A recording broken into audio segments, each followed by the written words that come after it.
for you. I don't know how many days you've been into your enhanced quarantine period, Singapore, and I would just like to say, how are you?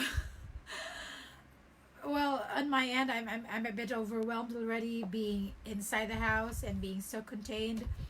But I'm just so happy that we're still connected with each other through stories and the arts. Well, let me just give you this quotation. I was reading this from from a friend's post in Facebook the other day, and it it really hit me hard because I was a bit down because of being so contained in the house for that long a period. But some people had been going through their own stresses and through their own situations. But one thing that lightened my day the other day was that I read this post, and it went something like this. We should be grateful, right? We should be grateful to everybody, the frontliners, the people who've been giving us their essential services, even the grocery people. My hat's off to them. Of course, our love goes to all the doctors, the nurses, the people in the hospitals, the aides, the nursing aides, everybody who's been doing their own small ways of helping in the hospitals and in the grocery stores, the banks. I think everywhere else, if there is a way of serving to the people, whether online or whether up close, thank you to all of you. But then it dawned on me that we artists should also be thanking our co-artists, our colleagues in the industry, whether they are visual artists, whether they are singers or dancers or musicians, and probably storytellers. Well, we're giving a little of ourselves also. So thank you to each one who is giving much of themselves here in Silvergood. The people who have been also cooking, like Joe and our baker. I guess our good friend baker. Forgive me. I guess it's Anne, right? Thank you so much for teaching all of these stuff, and which made our days worthwhile. But let me just give you this encouragement. It says here, if you think artists are useless, try to spend your quarantine days without music, without poems, without movies, without paintings and games and books and storytellings. I guess it would be a lousy day. So the arts are a very essential thing during these times. So as a storyteller, I have prepared stories for all of you today, and I hope you would like to listen to my stories. I made this artwork the other week. It's called Sinalinggit Laban kay Baracuda.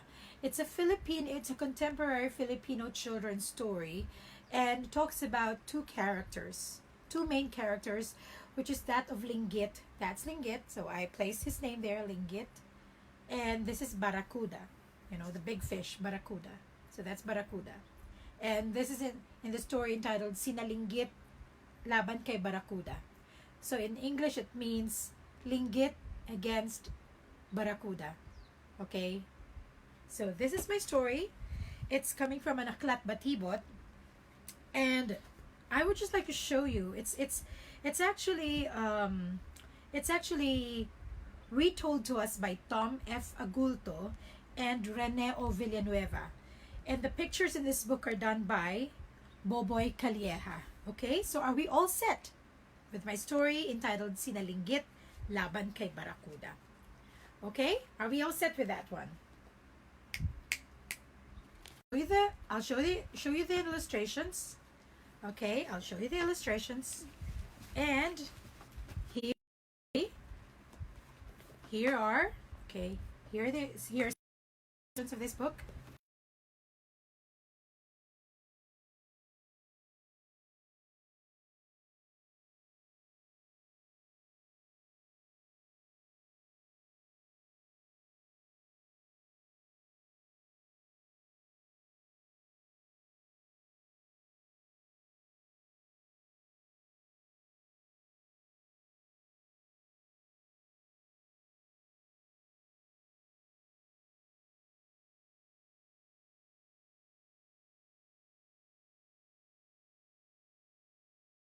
Every day, Linggit there. Every day, Linggit would be playing with the other fish. Now, how happy they were! They had a fun time. Okay, fun, and they would always be,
chew. Sharp teeth. Oh, this nasty fish had. You see, Baracuda was really, really a big one. Well, he had this strange way of talking. Munch, chew, munch. Chew, rip, chew. That was his his words all the time. And, well, Baracuda, when he would see the little fishes, he would then again say, what? Munch, chew, munch. Chew, rip, chew. And answers in the books. They sought for advice even from the older fish.